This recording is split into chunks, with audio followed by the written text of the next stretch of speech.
Vous écoutez Bubble. La marche, le langage, la diversification, laissez-moi deviner. Ce que l'on appelle les stades d'éveil de l'enfant n'ont plus de secret pour vous depuis que ce petit être charmant est entré dans votre vie. Mais qu'en est-il des stades d'éveil du parent ? Car on ne naît pas parent, on le devient en accompagnant pas à pas nos petits. Nous découvrons alors en nous des richesses parfois insoupçonnées, patience, humour, enthousiasme, mais aussi des faiblesses et des émotions contradictoires, des craintes à fleur de peau et la peur de mal faire, bien des choses à dompter pour avancer. Ce podcast vous invite à identifier ces grandes étapes de vie qui font de vous des parents et à comprendre que vous n'êtes pas les seuls ni les premiers à les vivre, que l'expérience des autres peut vous aider et qu'il est primordial de choisir votre chemin de parentalité, celui qui, en conscience, vous permettra de vous épanouir et de renforcer votre infini potentiel de parent. Je suis Kim de la Bubble Team, vous écoutez L'écho des berceaux, un podcast du magazine Bubble et nous sommes très fiers parce que ce podcast est soutenu par Oxybul et Veille et Jeux, la marque française qui depuis plus de 25 ans accompagne les talents de chaque enfant et ceux de leurs parents.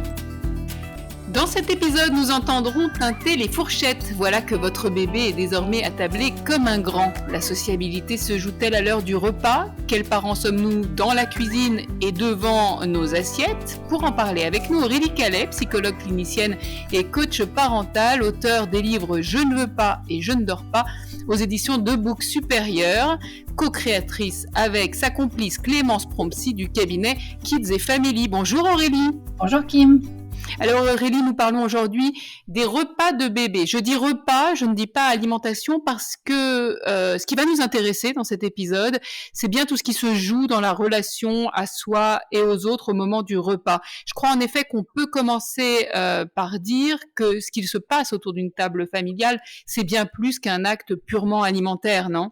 Oui, bien sûr, c'est le moment où on peut un petit peu tous se retrouver, se poser. En général, pour les parents qui travaillent, qui rentrent un petit peu tard, on a un peu enchaîné, on s'est dépêché pour le bain, mettre les pyjamas, faire les devoirs des plus grands. Et voilà, quand on passe à table, c'est le moment où tout le monde peut un petit peu se poser pour se retrouver. C'est le temps des histoires, c'est le temps où on se raconte sa journée, ses états d'âme. Est-ce que c'est un moment propice pour tisser des liens ? Alors oui, ça peut être un moment propice pour tisser des liens, pour se raconter sa journée. En général, quand c'est des choses un petit peu plus intimes, plus difficiles ou d'un petit peu sous forme de la confidence, ça, les enfants vont plutôt le faire au moment du coucher, quand ils sont en situation de duel avec un de leurs deux parents. Mais c'est vrai que les moments des repas, ça permet que voilà, chacun puisse échanger, même si c'est de manière un petit peu plus factuelle, raconter sa journée. Et surtout, ça apprend le vivre ensemble, s'écouter, parler chacun son tour, respecter la parole de l'autre, voilà, ça apprend tout ça. Ça peut être un moment de tension, ça, hein. Apprendre à s'écouter, c'est pas toujours facile quand il y a plusieurs enfants.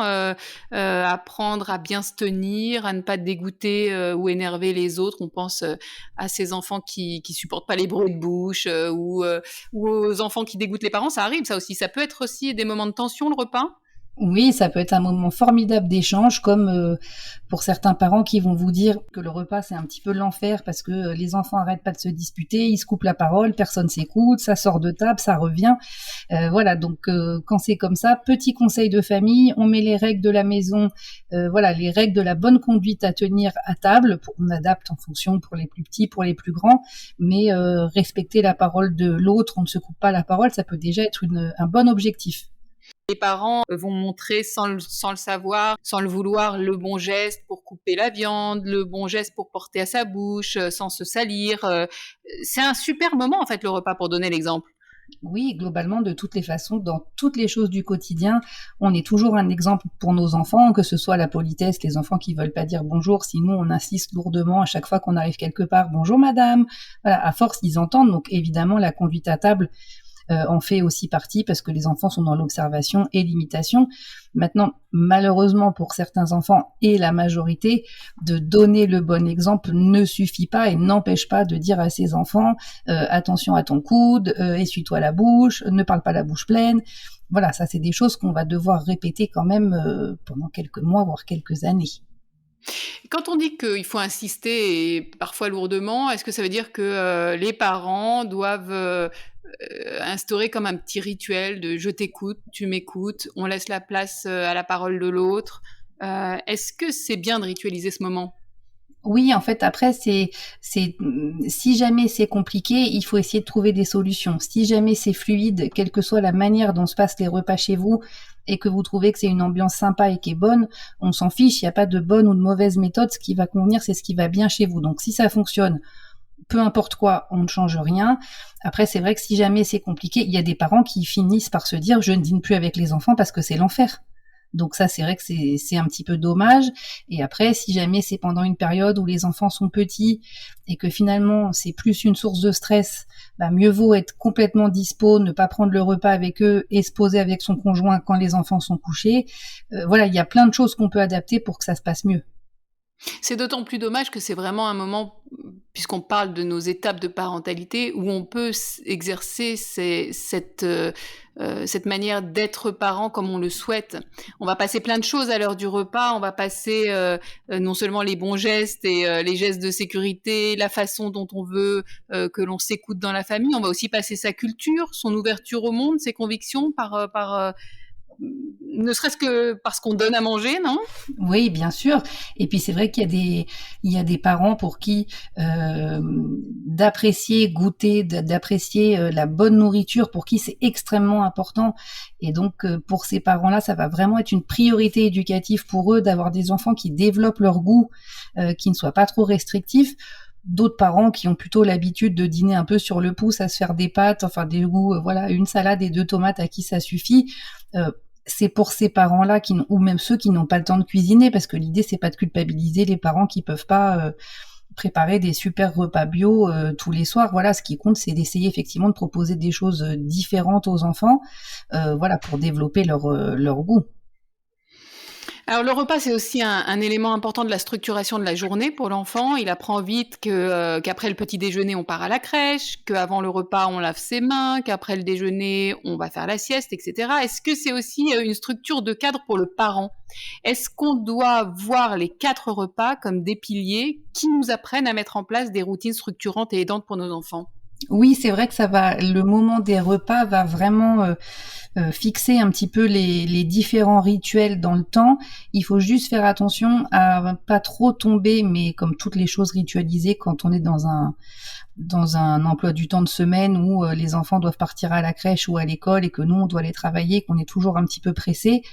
C'est vrai que ça peut arriver que les moments des repas puissent être un petit peu écourtés en disant dépêche-toi, dépêche-toi, dépêche-toi. Bon, bah si t'as pas fini, tu prendras pas ton dessert, on n'a pas le temps. Bon, enfin, vous voyez, si jamais le moment du repas ne tourne que à il faut te dépêcher, finis ton assiette, enfin, vous voyez, si jamais ça tourne à ça, c'est vrai que c'est un petit peu dommage. Auquel cas, si vous voyez que c'est toujours un petit peu juste en timing, ne pas hésiter à faire dîner les enfants plus tôt. Parfois, les parents lancent le dîner à 19h30, 20h. Très souvent, les enfants sont fatigués et donc ils sont plus irritables, ils ont pas faim. Et là, c'est à ce moment-là que tout peut un petit peu s'enrayer. Donc, ne pas hésiter à faire avancer les repas. D'ailleurs, on voit bien dans les crèches, les enfants, ils déjeunent à 11h20, 11h30. Ah, donc c'est extrêmement tôt. Donc c'est des enfants qu'on peut très bien, si on est rentré à la maison, faire dîner à 18h30, 18h45. C'est ça, en fait, il faut faire preuve de souplesse, s'adapter à sa vie de famille, aux besoins de ses enfants, être souple en fait. Oui, et puis surtout, moi, ce que je rencontre souvent au cabinet, c'est des parents qui travaillent pas mal, qui rentrent tard, et pour qui c'est extrêmement important de partager ces moments du repas avec leurs enfants. Mais par contre, comme ils rentrent tard, en fait, c'est déjà trop avancé dans la soirée pour leurs enfants, donc c'est ce que je disais tout à l'heure, ils sont fatigués, énervés, et donc le repas n'est pas forcément un moment hyper sympa. C'est pour ça que si jamais pour ces parents-là qui ont une nounou qui est à la maison, ne pas hésiter à lui faire le bain, le repas, et quand vous arrivez, vous ne faites plus que le qualitatif, les câlins, les histoires, le jeu, et on se rattrape le week-end et le mercredi soir, enfin, ou le mardi soir quand ils peuvent se lever un peu plus tard. Encore une fois, mettre mot dans ce podcast, parce que c'est revenu plusieurs fois, se faciliter la vie, quoi. Être un peu sympa avec soi, se ménager des moments les plus chouettes possibles avec ses enfants, quoi. dès que c'est possible. Exactement, et puis ne pas se mettre voilà, des obligations qui vont juste parce qu'on vous dit que c'est bien de dîner avec ses enfants tous les soirs. Si c'est trop compliqué avec votre orga, si jamais ça ne se passe pas bien, eh ben faites plutôt ça le week-end quand vous avez plus de temps. C'est-à-dire vous ne serez pas un mauvais parent parce que c'est pas vous qui faites dîner vos enfants les 4 jours d'école par semaine. Venons-en, Aurélie, si vous le voulez bien, à la santé. Précision, on ne va pas parler aujourd'hui de l'équilibre alimentaire ou de la diversification. Pour ça, encore une fois, on vous invite à voir avec votre médecin notamment, parce que c'est quand même le mieux indiqué. Aurélie, en quoi le repas est aussi l'occasion pour nous parents de cultiver un rapport positif à la nourriture et à son corps, et donc de transmettre ça à nos enfants? Ouais, je pense que ce qu'il y a de finalement de plus difficile pour les enfants, c'est de leur dire que parfois ce qui est très bon dans la bouche n'est pas toujours très bon pour le corps, notamment pour les glaces, les sucreries, un peu tout ce qui est junk food et tout ça, de leur dire que parfois il y a des choses qui vont moins aimer en bouche mais qui vont faire du bien à leur corps et que c'est important de prendre soin de son corps, d'expliquer. Maintenant il y a plein de livres, enfin je veux dire il y a plein de choses qui peuvent expliquer les bienfaits des fruits et des légumes. On peut rendre ça un petit peu rigolo, enfin voilà, mais c'est vrai que c'est important de leur apprendre les bienfaits pour leur corps parce que leur corps ils vont cohabiter dedans toute leur vie, donc faut en prendre soin. En fait, c'est aussi l'occasion de leur de dire, d'enseigner à ses enfants à mieux se connaître soi, à prendre ses limites. Est-ce que tu as encore faim? Est-ce que tu veux vraiment? Est-ce que c'est naturel ça chez l'enfant, chez le bébé notamment, puisqu'on parle surtout des bébés? Est-ce que c'est naturel de ne pas trop manger, de manger juste à sa faim? Oui, très souvent, c'est vrai que, et ça c'est valable dès les tout premiers mois, il y a beaucoup de parents qui vont un peu être, notamment quand c'est le premier, qui vont être un peu stressés en disant, bah, on me dit qu'à tel âge c'est 90 millilitres de lait et une compote et ou un yaourt. Enfin voilà, ils ont un petit peu une liste comme ça qui est établie, qui est un petit peu, moi je trouve que les parents doivent sortir de ces listes-là, faire hyper confiance à leur bébé. Eux savent parfaitement de combien ils ont besoin par rapport à leur croissance du jour et de la semaine. Dire les bébés boulimiques ou anorexiques sont, enfin voilà, ça reste des troubles assez rares et vraiment très spécifiques. Donc faire confiance à son bébé. Moi, je sais qu'en tout cas pour le biberon, mon pédiatre m'avait dit à l'époque, et je trouvais que c'était un super conseil, un bon biberon, c'est un biberon qui n'est pas terminé. Voilà, donc on se stresse pas avec ce truc de finir l'assiette, d'autant que très souvent, alors là je parle pour les un tout petit peu plus grands, on a tendance à servir trop nos enfants, et donc pour les petits mangeurs, visuellement d'avoir une assiette qui est extrêmement remplie, c'est très décourageant pour eux. Donc il vaut mieux mettre plutôt une grande assiette, petite quantité, et que les enfants apprennent à se resservir. Ouais, à se servir eux-mêmes d'ailleurs dès le départ. Ah ben ça c'est top. Alors c'est vrai que parfois dans ce truc de se servir eux-mêmes quand il y a des frères et sœurs et qu'il y a un petit peu de rivalité dans la fratrie, il y en a qui vont un petit peu commencer à regarder, il a pris 4 frites de plus que moi, donc bon, voilà, il faut pas que ça tourne au comptage entre frères et sœurs, mais sinon bien sûr s'ils sont capables de se servir eux-mêmes et après de leur expliquer, bah, regarde hier tu t'es beaucoup servi, tu n'as pas terminé, est-ce que tu crois pas que ce soir on en met un petit peu moins et on se resserre, on leur apprend aussi ça bien sûr. C'est un moyen pour le parent de se recadrer soi-même, c'est-à-dire que nous, adultes, on a peut-être perdu l'habitude, on mange, alors soit on mange beaucoup, soit on s'écoute pas trop et on mange pas assez. Est-ce que manger avec ses enfants nous permet à nous de recadrer nos besoins?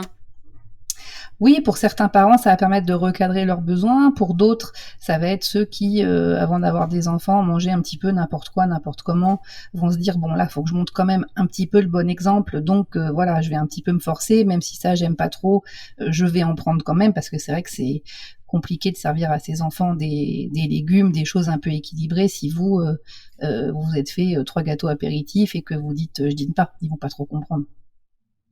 Oui, et puis c'est aussi le moment où on observe, j'imagine, des changements d'habitudes alimentaires. Donc vous l'avez dit, hein, des parents qui, jeunes adultes, peut-être prenaient pas trop soin de leur alimentation. Et en fait, on voit beaucoup de parents qui commencent à s'intéresser à la qualité nutritive des aliments, même à se plonger dans des notions d'agriculture ou de production quand il s'agit de nourrir leurs enfants.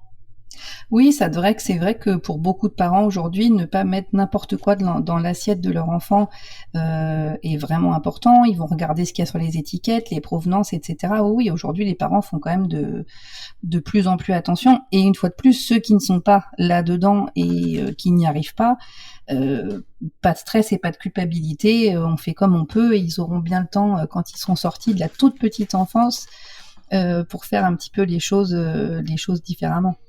C'est ça, on fait comme on peut et on fait dans le temps que l'on peut. C'est-à-dire que rien n'est jamais, on le dit tout le temps aussi, hein, mais rien n'est irréversible. On peut et on évolue avec nos enfants et avec notre façon d'être parents. Comment on fait pour ne pas transmettre certaines angoisses liées à la nourriture, la peur de grossir, la peur d'être malade, des choses dont on voudrait pas finalement qu'elles préoccupent nos enfants?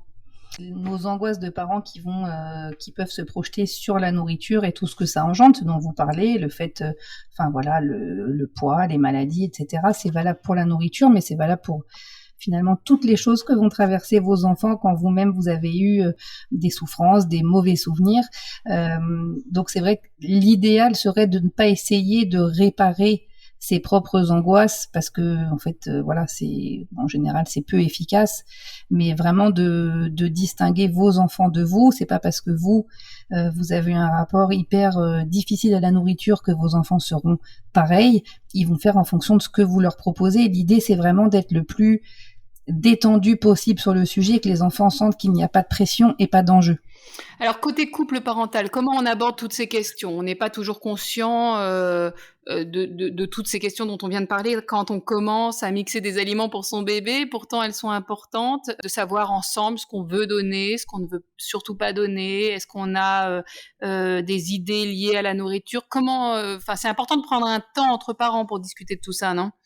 Oui, parce que c'est vrai que aussi bien l'alimentation dont on parle aujourd'hui, mais que pour des tonnes de sujets, quand on est un jeune couple qui s'aime et qu'on se dit trop bien, on va devenir parents, en fait, il y a plein de questions qu'on ne se pose pas. Et toi, comment tu vois le sommeil? Est-ce que tu es pour le cododo? Parfois, on sait par rapport à l'allaitement, mais c'est vrai que pour le reste, il y a plein de trucs.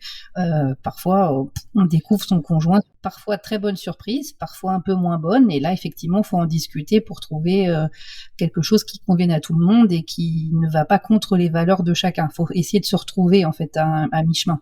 On parle souvent dans ce podcast de ces dictates imposés aux parents, des occasions qui leur sont données de s'en libérer. Et il en existe aussi, bien évidemment, à l'heure du repas. Je pense notamment au fait de voir commencer la diversification par un très classique carotte écrasée, sans épices, de proposer des cornflakes au petit déjeuner pour les plus grands, de proposer un goûter sucré, alors que parfois les enfants le préfèrent salé.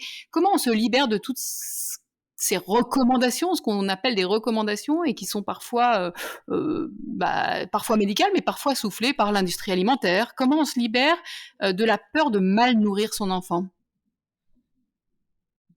Alors c'est vrai, comme vous dites, ce sont des recommandations, donc c'est pas une obligation. On peut, voilà, c'est comme si des gens vous donnaient des conseils. Après, c'est à vous de faire bien comme vous voulez et de surtout il ne faut pas que ce sujet de l'alimentation devienne une prise de tête pour vous en tant que parent, dans votre couple, dans votre rapport avec vos enfants, parce que nous, on voit quand même beaucoup d'enfants où beaucoup de conflits se sont cristallisés autour des repas, et donc en fait, il va se jouer d'autres choses, donc c'est dommage. Je veux dire, se nourrir est quelque chose de normal, de vital, au même titre que dormir et de boire. Donc l'idée, c'est de rendre ça sympa.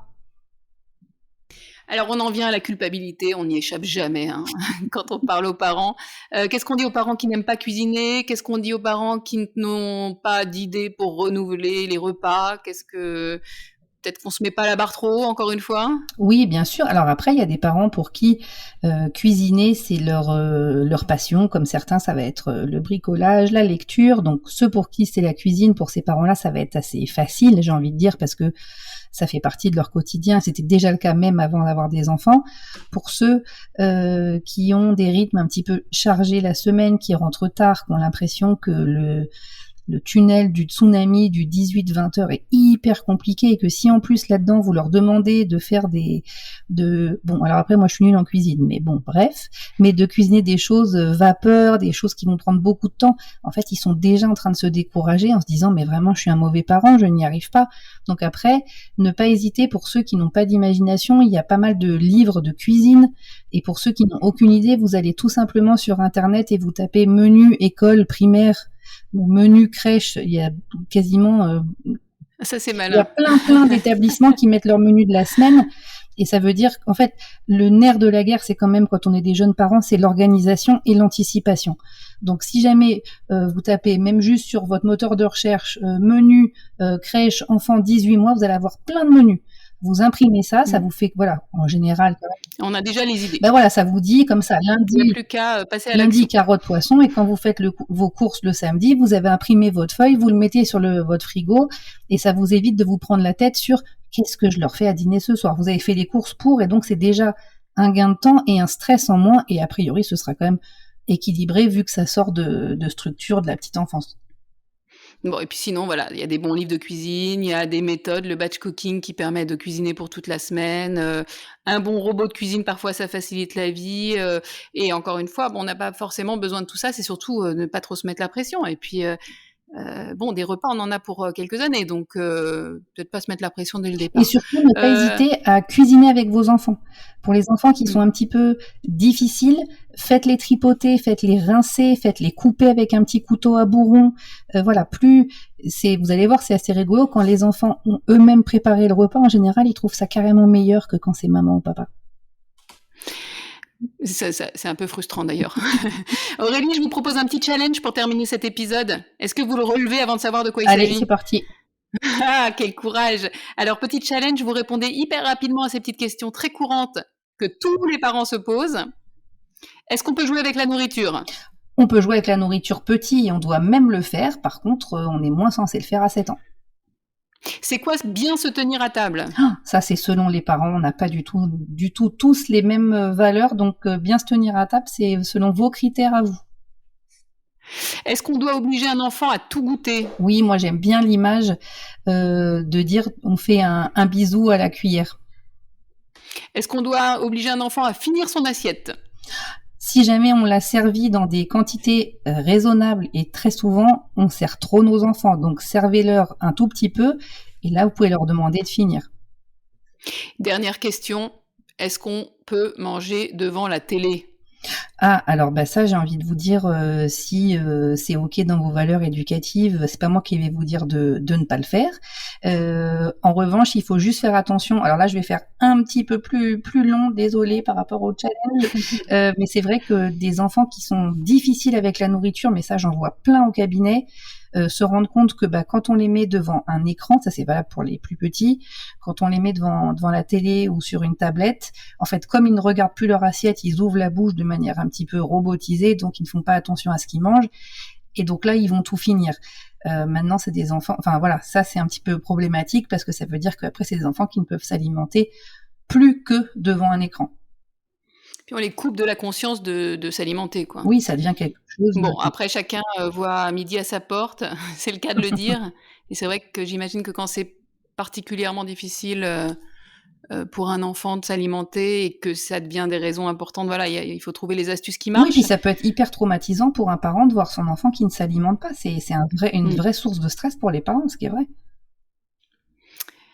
Voilà, encore une illustration du fait que chacun trouve sa manière d'être parent et surtout qu'il est bon d'y réfléchir et de se poser ces questions ensemble.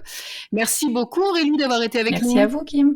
On termine cet épisode comme d'habitude avec un petit récap de ce que l'on a appris et notamment qu'à table il se passe bien plus évidemment qu'un simple repas.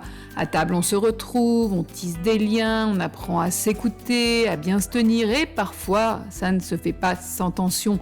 Mais on peut trouver nos propres astuces pour que le moment soit convivial et heureux. On a aussi appris que le repas structure la journée, qu'il fixe les habitudes et qu'il est un temps de transmission. Transmission de sa culture, de l'ouverture au monde et aussi du respect de soi, du respect de son corps, de sa santé. Et oui, tout ça se passe aussi dans l'assiette. Merci d'avoir suivi cet épisode de l'Écho des berceaux. À très bientôt.